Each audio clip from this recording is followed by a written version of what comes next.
नमस्कार, मैं doctor Ritu Dubey, assistant professor philosophy, government Meera girls college Udaipur.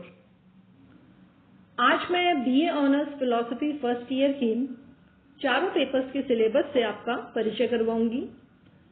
लेकिन इससे पहले कि इसके सिलेबस पर मैं विस्तार से चर्चा करूं, एक महत्वपूर्ण बिंदु पर आपका ध्यान दिलाना चाहती हूं, और वो ये कि इस सत्र में यानी कि 2020-21 के सत्र में कोविड-19 के चलते सिलेबस में 20% की कटौती की गई है विश्वविद्यालय की ओर से।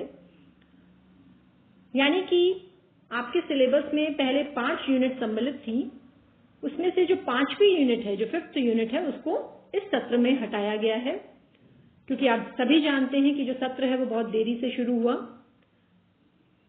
और चूंकि जो सिलेबस है वो चाहे आप सुखाड़िया यूनिवर्सिटी की वेबसाइट पे देखेंगे या चाहे मैं आपके साथ शेयर कर चुकी हूं और अभी भी पीपीटी पे आप वो सिलेबस देखेंगे, तो वो चूंकि पुराना है इसलिए उसमें 5 यूनिट सम्मिलित है। लेकिन आप 5th यूनिट को अपने सिलेबस में सम्मिलित ना माने, क्योंकि 5th यूनिट को इस सत्र में हटा दिया गया है। ये ना सिर्फ फिलॉसफी के संबंध में है, बल्कि सारे सब्जेक्ट्स जो हैं वो आपके उसमें से 5th यूनिट को इस सत्र के लिए हटा दिया गया है। तो चलिए अब देखते हैं BA honours philosophy first year के 4 पेपर्स कौन कौन से हैं और उनके सिलेबस की, उनके पाठ्यक्रम की विषय वस्तु कौन कौन सी है। सबसे पहले जो फर्स्ट पेपर है वो है इंडियन फिलॉसफी, भारतीय दर्शन। भारतीय दर्शन में आप कुल मिला के 9 भारतीय दर्शनों के बारे में पढ़ते हैं। चार्वाक दर्शन, जैन दर्शन, बौद्ध दर्शन, न्याय दर्शन, वैशेषिक दर्शन, सांख्य दर्शन, योग दर्शन, मीमांसा दर्शन और वेदांत दर्शन। लेकिन चूंकि आपका सिलेबस इस बार शॉर्ट किया गया है, तो इसमें से आपकी जो 5th यूनिट है, इसमें आप देख पा रहे हैं चार्वाक और पूर्व मीमांसा, ये जो 2 दर्शन है वो आपके सिलेबस में सम्मिलित नहीं है। यानी कि आपको कुल मिलाकर इस बार 7 दर्शनों के बारे में ही पढ़ना है। तो सबसे पहले फर्स्ट यूनिट को देखते हैं। पहली यूनिट में सम्मिलित है जैनिज्म और न्याय दर्शन। जो जैन दर्शन है उसमें आप विशेष रूप से पढ़ेंगे द्रव्य सिद्धांत के बारे में, अनेकांतवाद के बारे में, न्याय और स्यादवाद का जो सिद्धांत है उसके बारे में, और महाव्रत और अणुव्रतों के संबंध में। फिर फर्स्ट यूनिट के दूसरा जो दर्शन है न्याय दर्शन, उसमें आप पढ़ेंगे परसेप्शन, इन्फेरेंस एंड गॉड के बारे में। परसेप्शन यानी प्रत्यक्ष, इन्फेरेंस यानी अनुमान और ईश्वर के संबंध में। सेकेंड यूनिट में सम्मिलित है वैशेषिक दर्शन। वैशेषिक दर्शन में आप विशेष रूप से पदार्थों के संबंध में अध्ययन करेंगे। उसके बाद है वेदांत दर्शन। वेदांत दर्शन में सम्मिलित है शंकर और रामानुज का वेदांत दर्शन, क्योंकि वेदांत दर्शन तो बहुत ही व्यापक दर्शन है, उसमें कई वेदांती दार्शनिक आते हैं, लेकिन आपके सिलेबस में जो सम्मिलित है वो है शंकर और रामानुज का वेदांत दर्शन, और इसमें भी विशेष रूप से आप ब्रह्म और जगत संबंधी विचारों का अध्ययन करने वाले हैं। फिर जो थर्ड यूनिट है उसमें बुद्धिज्म है, बौद्ध दर्शन है। बौद्ध दर्शन में आप पढ़ेंगे 4 नोबल ट्रुथ्स के बारे में, 4 जो आर्य सत्य हैं उनके बारे में, प्रकृति समुत्पाद के सिद्धांत के बारे में, और डॉक्ट्रिन ऑफ मोमेंटेरीनेस यानी कि क्षणिकवाद का जो सिद्धांत है उसके बारे में आप पढ़ेंगे। फिर जो 4th यूनिट है उसमें आप सांख्य दर्शन और योग दर्शन के बारे में पढ़ेंगे। सांख्य दर्शन में विशेष रूप से पुरुष और प्रकृति के संबंध में, साथ ही इवोल्यूशन के संबंध में यानी विकास के संबंध में आप अध्ययन करेंगे। और फिर योग दर्शन में आप विशेष रूप से 8-fold पाथ यानी कि जो अष्टांगिक योग है, जो अष्टांग योग का जो मार्ग है उसके बारे में आप पढ़ेंगे। तो ये जो 4 यूनिट है वो आपके फर्स्ट पेपर में सम्मिलित है। इसमें ये ध्यान रखें आप कि इन्होंने इन विशेष बिंदुओं की ओर इंगित कर दिया है सिलेबस में कि आपको जैन दर्शन में द्रव्य या अनेकांतवाद के बारे में पढ़ना है, लेकिन ये वो बिंदु है जिसमें आपको विशेष रूप से पढ़ना है। बाकी व्यापक दृष्टि आपको संपूर्ण जो दर्शन है उसमें डालनी है। तो हम संपूर्ण दर्शन पे बात करेंगे, लेकिन जो बिंदु इसमें इंगित हैं सिलेबस में उन पर हम विशेष रूप से जोर देकर बात करेंगे। तो ये था फर्स्ट पेपर इंडियन फिलॉसफी, भारतीय दर्शन। जो दूसरा पेपर है आपका वो है हिस्ट्री ऑफ वेस्टर्न फिलॉसफी, पाश्चात्य दर्शन का इतिहास। पाश्चात्य दर्शन के बारे में आप इसमें पढ़ने वाले हैं, और इसमें जो 5 यूनिट है उसमें से जो 5th यूनिट है वो तो आपके सिलेबस में नहीं है, तो आप स्पिनोजा और ह्यूम आप इस सत्र में नहीं पढ़ेंगे। इसके अलावा जो शुरू की प्रारंभिक जो 4 यूनिट हैं वो आपके सिलेबस में है। तो चलिए देखते हैं। फर्स्ट यूनिट में है सुकरात, जिसमें आप सॉक्रेटिक प्रॉब्लम और मेथड और एथिक्स के बारे में बात करेंगे। सुकरातीय समस्या, पद्धति और नीति शास्त्र के बारे में आप पढ़ेंगे। दूसरे जो दार्शनिक पाश्चात्य दार्शनिक हैं वो है प्लेटो। आप सभी जानते हैं सुकरात के शिष्य थे प्लेटो, तो प्लेटो के संबंध में आप अध्ययन करने वाले हैं। और प्लेटो के आप विशेष रूप से जो सिद्धांत पढ़ेंगे या विचार पढ़ेंगे वो है डॉक्ट्रिन ऑफ आइडियाज, उनका जो प्रत्यय सिद्धांत है, इमोर्टैलिटी ऑफ सोल यानी कि आत्मा की अमरता, द थ्योरी ऑफ नॉलेज यानी कि ज्ञान का सिद्धांत, द थ्योरी ऑफ जस्टिस यानी न्याय का सिद्धांत के बारे में आप पढ़ेंगे। फिर सेकेंड यूनिट में जो पाश्चात्य दार्शनिक सम्मिलित है वो है अरस्तु, जो कि प्लेटो के शिष्य थे। अरस्तु का वैसे तो आप संपूर्ण दर्शन पढ़ेंगे, जैसा कि मैंने आपको कहा, ये जो विशेष बिंदु दिए गए हैं सिलेबस में इन पर हमें जोर देके पढ़ना है, बाकी हमें इनके जो समस्त जो प्रमुख महत्वपूर्ण विचार हैं उनका अध्ययन हमें करना है। तो अरस्तु के जो बिंदु विशेष रूप से आप पढ़ेंगे वो है थ्योरी ऑफ कॉजैलिटी यानी कि कारणता का सिद्धांत, फॉर्म एंड मैटर यानी कि द्रव्य और आकार का सिद्धांत, गॉड ईश्वर के संबंध में। थर्ड यूनिट में आपके शामिल हैं डेकार्ट। आपके वेस्टर्न फिलॉसफी में जो आधुनिक दर्शन जहां से शुरू होता है, आधुनिक पाश्चात्य दर्शन, वो डेकार्ट से शुरू होता है। तो जो डेकार्ट हैं इनके जो जिन विचारों का आप विशेष रूप से अध्ययन करेंगे वे हैं मेथड ऑफ फिलॉसफी यानी कि दार्शनिक जो पद्धति थी इनकी उसके संबंध में, थियोरी ऑफ इनेट आइडियाज, जन्मजात प्रत्यय या सहज प्रत्ययों के संबंध में इन्होंने जो सिद्धांत दिया उसका आप अध्ययन करेंगे। Problem of mind body relationship यानी कि मन और शरीर के संबंध की जो समस्या है उस पर आप विचार करेंगे। और गॉड ईश्वर के संबंध में इन्होंने डेकार्ट ने क्या कहा है ये आप अध्ययन करेंगे। फिर देखिए जो चौथी यूनिट है उसमें 3 पाश्चात्य दार्शनिक हैं, एक है लाइबनिट्ज, दूसरा है लॉक और तीसरा है बर्कले। आप इन तीनों का अध्ययन करेंगे। लाइबनिट्ज के आप विशेष रूप से मोनेड्स के संबंध में पढ़ेंगे, इनका जो चिदर्न सिद्धांत है उसके बारे में पढ़ेंगे, और गॉड ईश्वर के संबंध में इन्होंने क्या है इसका अध्ययन करेंगे। अगले जो पाश्चात्य दार्शनिक है लॉक, लॉक के आप ओरिजिन ऑफ नॉलेज यानी कि ज्ञान की उत्पत्ति कैसे मानते हैं ये, और सोर्सेस ऑफ नॉलेज यानी ज्ञान के साधन क्या हैं, स्रोत क्या हैं, इसका हम अध्ययन करेंगे। फिर जो अगले पाश्चात्य दार्शनिक है वो है बर्कले। बर्कले का एक बहुत ही प्रसिद्ध सिद्धांत है to be is to be perceived यानी कि सत्ता दृश्यता है, उसका आप अध्ययन करेंगे। और रिपिटिशन ऑफ मैटर यानी कि इन्होंने जो जड़ का खंडन किया बर्कले ने, तो उस संबंध में उन्होंने क्या कहा है उनके विचारों का अध्ययन आप करेंगे।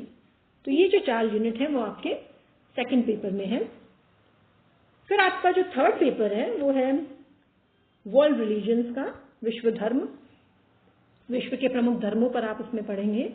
इसमें भी आपकी प्रारंभिक 4 यूनिट ही सिलेबस में सम्मिलित है, और जो 5वीं यूनिट है जिसमें आप देख पा रहे हैं सिखिज्म है, सिख धर्म, वो आपके इस सत्र में सम्मिलित नहीं है। तो प्रारंभिक जो 4 यूनिट है वो कौन कौन सी हैं उस पर एक नजर डालते हैं।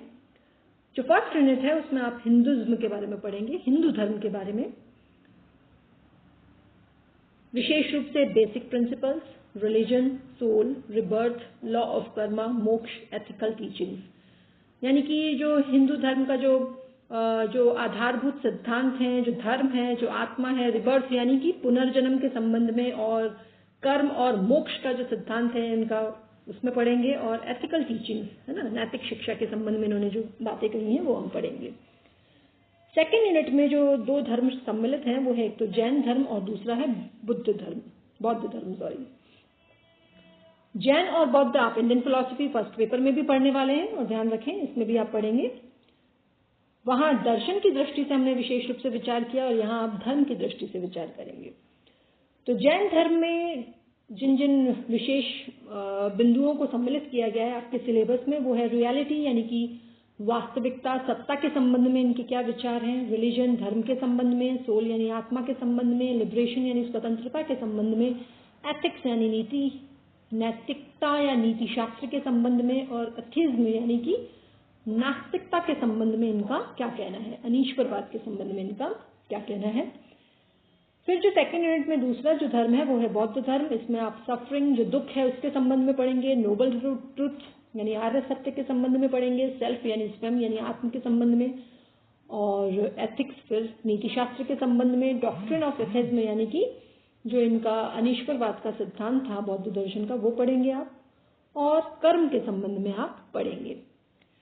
थर्ड यूनिट में आपके जुडिज्म के बारे में पढ़ेंगे, यहूदी धर्म के संबंध में आप पढ़ेंगे। इसमें गॉड, लिबरेशन, सोशल फिलॉसफी और एथिक्स के संबंध में यानी ईश्वर, स्वतंत्रता और सामाजिक दर्शन और नीति शास्त्र के संबंध में आप पढ़ेंगे। फिर है क्रिश्चियनिटी यानी कि क्रिश्चियनिटी में आप ईसाई धर्म का पढ़ेंगे अध्ययन, और इसमें विशेष रूप से गॉड, वर्ल्ड, मैन, ईश्वर, विश्व, मनुष्य, सिन यानी पाप, एथिक्स, सल्वेशन यानी कि आपकी जो नैतिक मुक्ति के संबंध में पढ़ेंगे, सरमन ऑन द माउंट यानी इनके जो शैलोपदेश हैं, ईसा मसीह के जो मुख्य उपदेश हैं, नैतिक उपदेश, उनके संबंध में पढ़ेंगे। बेसिक सोशल प्रिंसिपल यानी कि जो इनके आधारभूत जो सामाजिक सिद्धांत हैं उसके संबंध में आप पढ़ेंगे।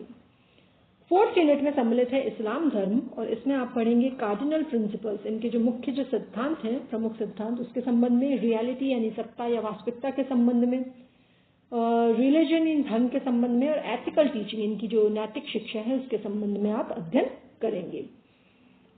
तो ये है आपका थर्ड पेपर वर्ल्ड रिलीजन्स का। इसके बाद आपका आता है फोर्थ पेपर जो है लॉजिक, तर्कशास्त्र। ये थोड़ा अलग तरह का पेपर है आपका, इसमें आपको विशेष मेहनत करनी पड़ेगी।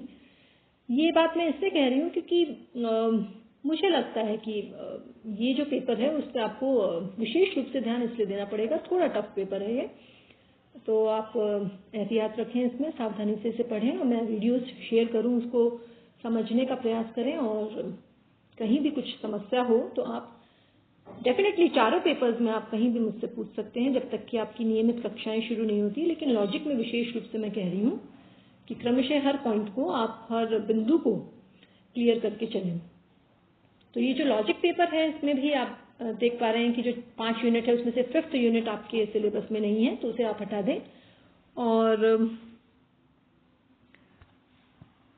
जो प्रारंभिक 4 यूनिट है उस पर हम देखते हैं, एक नजर डालते हैं। तो फर्स्ट यूनिट है उसमें है डेफिनेशन ऑफ लॉजिक, टर्म्स में आप कॉनोटेशन और डेनोटेशन ऑफ टर्म्स के बारे में पढ़ेंगे, यानी कि एक तो लॉजिक की परिभाषा के संबंध में पढ़ेंगे, एक गुणार्थ और वस्तुअर्थ क्या होता है उसके संबंध में आप पढ़ेंगे।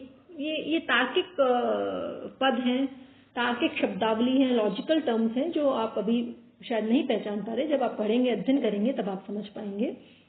फिर इसके बाद इसी में है क्लासिफिकेशन ऑफ टर्म्स, है ना, पदों का जो वर्गीकरण किया गया है उसके बारे में आप पढ़ेंगे, डेफिनेशन पढ़ेंगे, उनकी परिभाषा, रूल्स ऑफ डेफिनेशन, परिभाषा क्या है और परिभाषा के नियम क्या हैं आप ये पढ़ेंगे, limits and uses of definition, परिभाषा की सीमाएं क्या हैं और उसके प्रयोग क्या हैं, इस संबंध में आप पढ़ेंगे। जो सेकंड यूनिट है उसमें आप प्रपोजिशंस के बारे में पढ़ेंगे। प्रपोजिशंस कहते हैं तर्क वाक्य को या प्रतिज्ञप्ति को। उसमें आप पढ़ेंगे एनालिसिस ऑफ प्रपोजिशन, तर्क वाक्य क्या होते हैं उनका विश्लेषण करेंगे, ट्रेडिशनल क्लासिफिकेशन ऑफ प्रपोजिशंस यानी परंपरागत जो तर्क वाक्यों का वर्गीकरण है उसके संबंध में पढ़ेंगे, reduction of sentence into logical forms कि कैसे आप सेंटेंसेस को यानी वाक्यों को तार्किक रूपों में परिवर्तित करते हैं, इसका आप अध्ययन करेंगे। डिस्ट्रीब्यूशन ऑफ टर्म्स, पदों का डिस्ट्रीब्यूशन कैसे होता है, उनको विभाजित कैसे, उनको वर्गीकृत कैसे किया जाता है, इसका आप अध्ययन करेंगे। साथ ही import of propositions, universe of discourse, predicables, opposition of propositions, इन सब का आप अध्ययन करेंगे, यानी कि आप प्रेडिकेट क्या होते हैं इन सब का आप अध्ययन करने वाले हैं, और इनका जो विरोध संबंध है प्रपोजिशंस का वो भी आप पढ़ेंगे। थर्ड यूनिट में आप पढ़ेंगे सिलोजिज्म के बारे में, ये भी आपके लिए एक नया पद है। सिलोजिज्म न्याय वाक्य को कहते हैं, तार्किक पद है, इसका हम अध्ययन करेंगे। कैरेक्टरिस्टिक ऑफ सिलोजिज्म यानी कि न्याय वाक्य की जो विशेषताएं हैं उसका अध्ययन करेंगे। General rules of categorical syllogism यानी कि जो निरपेक्ष या निरुपाधिक जो न्याय वाक्य हैं उनकी सामान्य सिद्धांत क्या है, उन सबका आप अध्ययन करने वाले हैं। और फिर फोर्थ यूनिट में आप पढ़ेंगे वेन डायग्राम टेक्निक के बारे में, जो कि जो सिलोजिज्म है, न्याय वाक्य है, उसकी वैधता को जांचने की टेक्निक है, उसका आप अध्ययन करेंगे। और फिर आप हाइपोथेसिस क्या होती है, हाइपोथेसिस यानी प्राकल्पना, प्राकल्पना की उत्पत्ति क्या होती है, कंडीशंस ऑफ लेजिटिमेट हाइपोथेसिस वो क्या है, ऑब्जर्वेशन एक्सपेरिमेंट है ना, ऑब्जर्वेशन कहते हैं कि जैसे कहते हैं पर्यवेक्षण और प्रयोग है ना, उसका आप अध्ययन करने वाले हैं। तो ये है आपके लॉजिक की 4 यूनिट। इस प्रकार से आज हमने डिस्कस किया कि BA honours philosophy first year के 4 पेपर्स में आप किन किन बिंदुओं, किन किन विषयों का आप अध्ययन करने वाले हैं। धन्यवाद।